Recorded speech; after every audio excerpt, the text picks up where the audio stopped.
ಕಾಂಗ್ರೆಸ್ನ ಕಡೆಯಿಂದ ವಿಧಾನ ಪರಿಷತ್ ಸದಸ್ಯರು ರಮೇಶ್ ಬಾಬು ಜೊತೆಗಿದ್ದಾರೆ. ರಮೇಶ್ ಬಾಬು ಅವರ ನಮಸ್ತೆ, ಕಾರ್ಯಕ್ರಮಕ್ಕೆ ಸ್ವಾಗತ.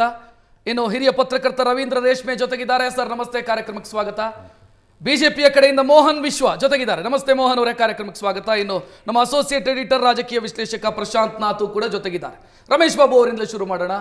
ಬಹುಶಃ ಇದನ್ನು ಯಾವ ರೀತಿ ಸಮರ್ಥಿಸಿಕೊಳ್ತೀರಿ? ದೇಶದ ಪ್ರಧಾನಿಯನ್ನು ಭಯೋತ್ಪಾದಕ ಅಂತ ಕರೆಯೋದು ಸೂಕ್ತ ಅಂತ ಅನ್ಸುತ್ತಾ?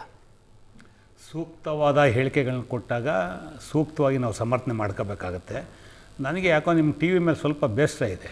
ಅರ್ಧಂಬರ್ಧ ಹೇಳ್ತಿದ್ದೀರಾ, ಇನ್ನೂ ಭಾಳಷ್ಟು ಹೇಳಿದ್ದಾರೆ ಅವರು.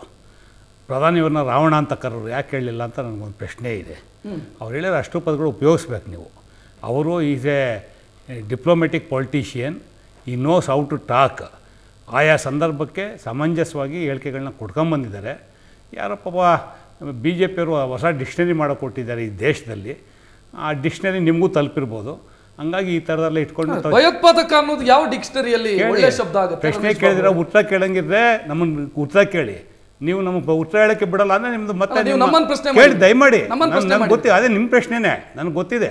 ದಯಮಾಡಿ ನೀವು ನಮ್ಮನ್ನು ಕರೆದ ಮೇಲೆ ಉತ್ತರ ಹೇಳಕ್ ಬಿಡಿ. ಡಿಕ್ಷನರಿಯ ಬಗ್ಗೆ ಅದನ್ನ ಹೇಳ್ತೀವಿ, ಸ್ವಲ್ಪ ಕೇಳಿ. ನೀವು ಕೇಳಕ್ಕೆ ತಯಾರಿಲ್ಲ. ಪಾಪ ಪದಗಳಿನ್ನ ಪೂರ ತಾವು ಹೇಳ್ತಲೇ ಇಲ್ಲ. ನಾನೇ ನಿಮಗೆ ಜ್ಞಾಪಿಸ್ತಾ ಇದ್ದೀನಿ. ಅವರ ಮರ್ಮು ಅವ್ರ ಬಗ್ಗೆ ಹೇಳಿಕೆ ಕೊಟ್ಟರು, ಅದು ಚರ್ಚೆ ಆಯಿತು, ಭಾಳಷ್ಟು ಚರ್ಚೆ ಆಯಿತು. ನನಗೆ ಗೊತ್ತಿದೆ, ಸುವರ್ಣ ಟಿ ವಿ ಮೈಂಡ್ ಸೆಟ್ ಭಾಳ ಚೆನ್ನಾಗಿ ಗೊತ್ತಿದೆ.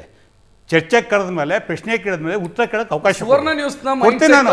ದಯಮಾಡಿ ಮಲ್ಲಿಕಾರ್ಜುನ್ ಖರ್ಗೆ ಅವ್ರ ಬಗ್ಗೆ ಅವರ ಬಣ್ಣ ಹಿಡಿದು ಜಾತಿ ಹಿಡಿದು ಮಾತಾಡಿದಾಗ ತಾವು ಡಿಬೇಟ್ ಮಾಡಲಿಲ್ಲ.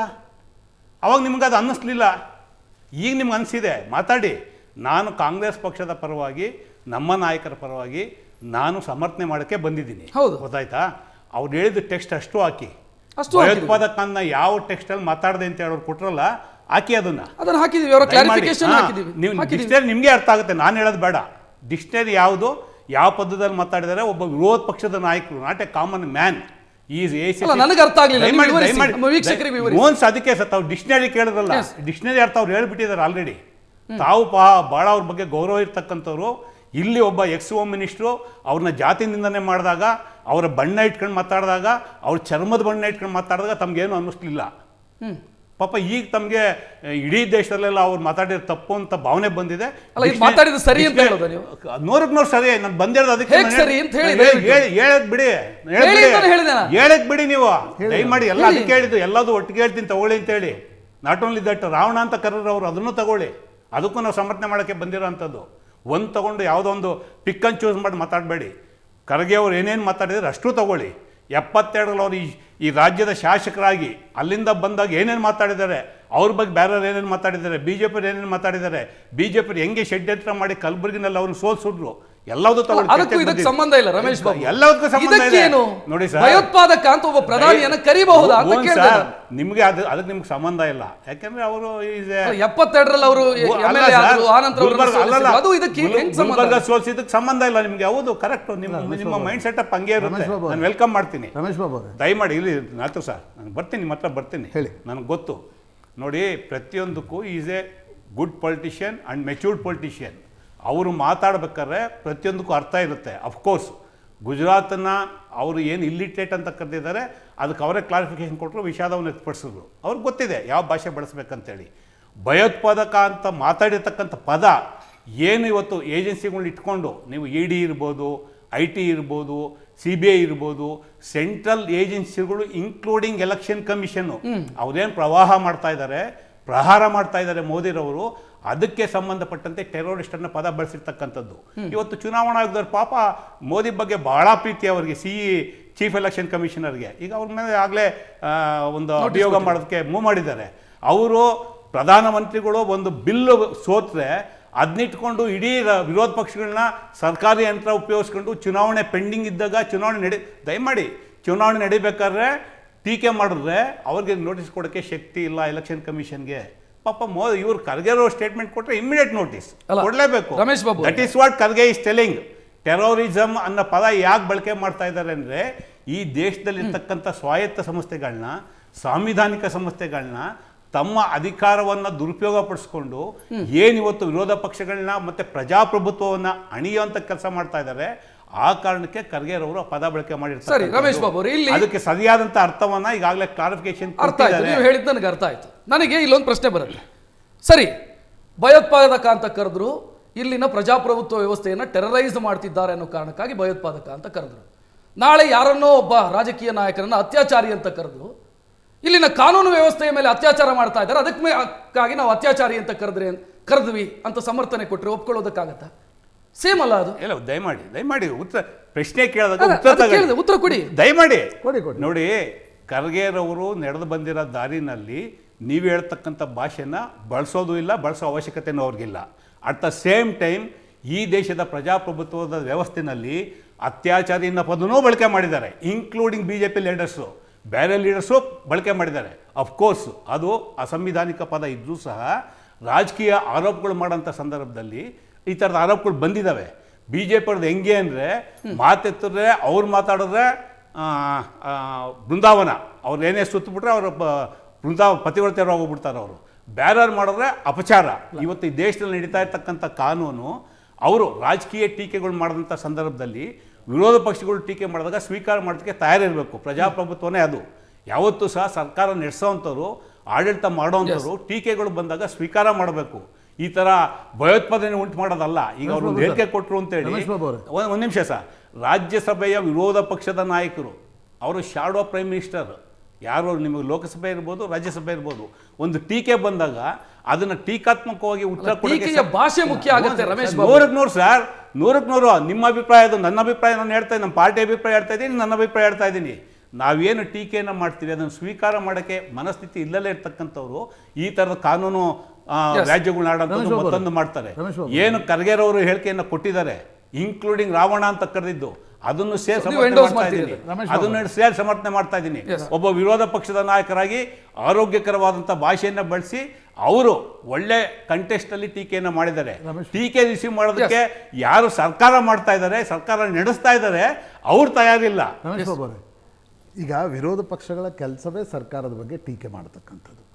ಖರ್ಗೆ ಅವ್ರ ಬಗ್ಗೆ ಯಾಕೆ ಈ ಪ್ರಶ್ನೆಗಳನ್ನು ಕೇಳಲಾಗುತ್ತೆ ಅಂದರೆ, ಖರ್ಗೆ ಅವ್ರಿಗೊಂದು ಸುದೀರ್ಘವಾಗಿರ್ತಕ್ಕಂಥ ಸಂಸದೀಯ ಅನುಭವ ಇದೆ.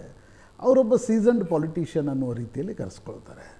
ಆದರೆ ಕಳೆದ ಕೆಲ ತಿಂಗಳುಗಳಿಂದ, ಈಗ ಫಾರ್ ಎಕ್ಸಾಂಪಲ್ ಕೇರಳದಲ್ಲಿ ಹೋಗಿ ಹೇಳಿದರು ಗುಜರಾತಿಗಳು ಇಲ್ಲಿಟ್ರೇಟ್ ಅಂತಕ್ಕಂಥದ್ದು. ಈಗ ಯಾರೋ ಕರ್ನಾಟಕದ ನಾಯಕ ಹೇಳಿದರೆ ಬೇರೆ, ಖರ್ಗೆ ಅವರು ಇವತ್ತು AICC ಅಧ್ಯಕ್ಷ ಸ್ಥಾನದಲ್ಲಿದ್ದಾರೆ. ಎರಡನೇದು, ಅವರು ರಾಜ್ಯಸಭೆ, ಲೋಕಸಭೆ, ವಿಧಾನಸಭೆ ಸುದೀರ್ಘವಾಗಿರ್ತಕ್ಕಂಥ ಅನುಭವ ಇದ್ದವರು. ನಾನು ಹತ್ತಿರದಿಂದ ನೋಡಿದ್ದೀನಿ ಎಷ್ಟು ತಯಾರಿ ಮಾಡಿಕೊಂಡು ಅವರು ಪಾರ್ಲಿಮೆಂಟ್ಗೆ ಬರ್ತಾರೆ ಅಂತ. ಆದರೂ ಕೂಡ ಈಗ ನೀವು ವಿಧಾನ ಪರಿಷತ್ತಲ್ಲಿದ್ದೀರಿ, ಈ ಪದ ಬಳಕೆ ಒಬ್ಬ ಈಗ ಮುಖ್ಯಮಂತ್ರಿಗೆ ಅಶ್ವಥ್ ನಾರಾಯಣ ಏನೋ ಮಾತಾಡಿದ್ರು, ನಿಮ್ಗೆ ನೆನಪಿದ್ದು, ನಾವೇ ಇಲ್ಲೇ ಕುಳಿತು ಚರ್ಚೆ ಮಾಡಿದ್ವಿ. ಅಶ್ವಥ್ ನಾರಾಯಣ ಮರುದಿನ ಕ್ಷಮಾಪಣೆಯನ್ನು ಕೋರಬೇಕಾಯಿತು. ಸ್ವತಃ ಪ್ರಧಾನಮಂತ್ರಿಗಳು ಅರವಿಂದ್ ಕೇಜ್ರಿವಾಲ್ರನ್ನ ರಾಮಲೀಲ್ ಮೈದಾನದಲ್ಲಿ ನಕ್ಸಲ್ ತಂದಾಗ ಪತ್ರಕರ್ತರಾದಿಯಾಗಿ ಎಲ್ಲರೂ ಕೂಡ ಅದನ್ನು ವಿರೋಧಿಸಿದ್ರು. ಒಬ್ಬ ಮುಖ್ಯಮಂತ್ರಿಗೆ ನೀವು ಹೆಂಗೆ ನಕ್ಸಲ್ ಪದವನ್ನು ಬಳಕೆ ಮಾಡ್ತೀರಿ?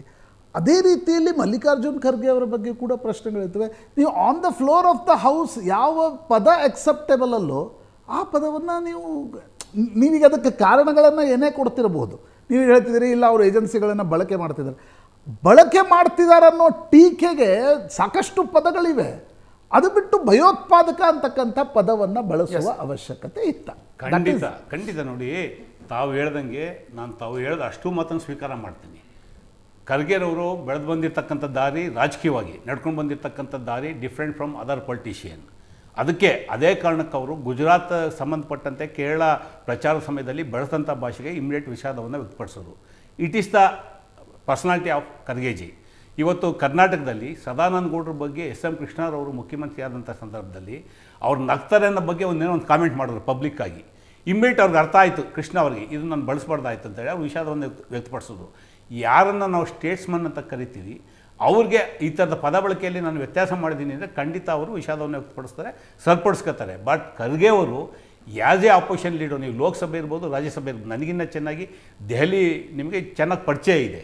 ಅವ್ರು ನಡ್ಕೊಂಡಂಥ ರೀತಿ, ಬಳಸುವಂಥ ಭಾಷೆ, ಇವತ್ತು ಯಾಕೆ ರಾಷ್ಟ್ರಮಟ್ಟದಲ್ಲಿ ಖರ್ಗೆರವರು ಸಕ್ಸಸ್ ಆಗಿದ್ದಾರೆ ಅಂದರೆ ಅವರ ಲಾಂಗ್ ಎಕ್ಸ್ಪೀರಿಯೆನ್ಸು, ಬಳಸುವಂಥ ಭಾಷೆ ಮತ್ತು ಯಾವುದೇ ಸುಮ್ಮನೆ ಟೀಕೆ ಮಾಡೋದಕ್ಕೆ ಯಾವತ್ತೂ ಹೋಗೋದಿಲ್ಲ ಅವರು. ನೀವು ಲೋಕಸಭೆಯಲ್ಲಿ ಇರ್ಬೋದು, ರಾಜ್ಯಸಭೆ ಇರ್ಬೋದು.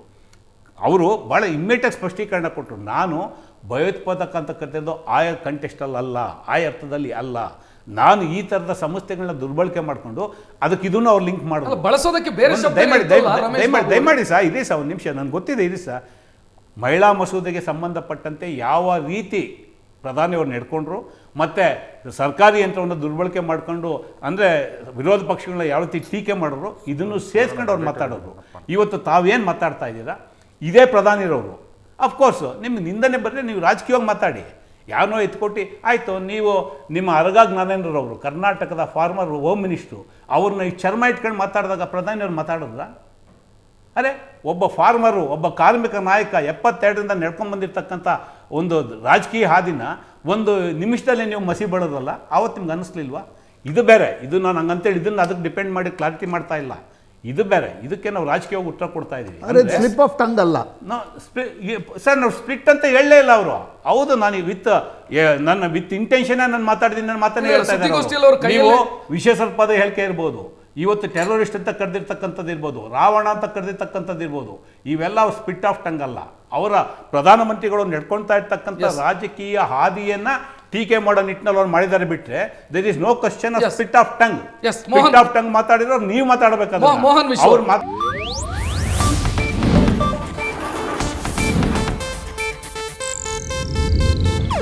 ಇದು ಏಷ್ಯಾನೆಟ್ ನ್ಯೂಸ್ ನೆಟ್ವರ್ಕ್ ಪ್ರಸ್ತುತಿ.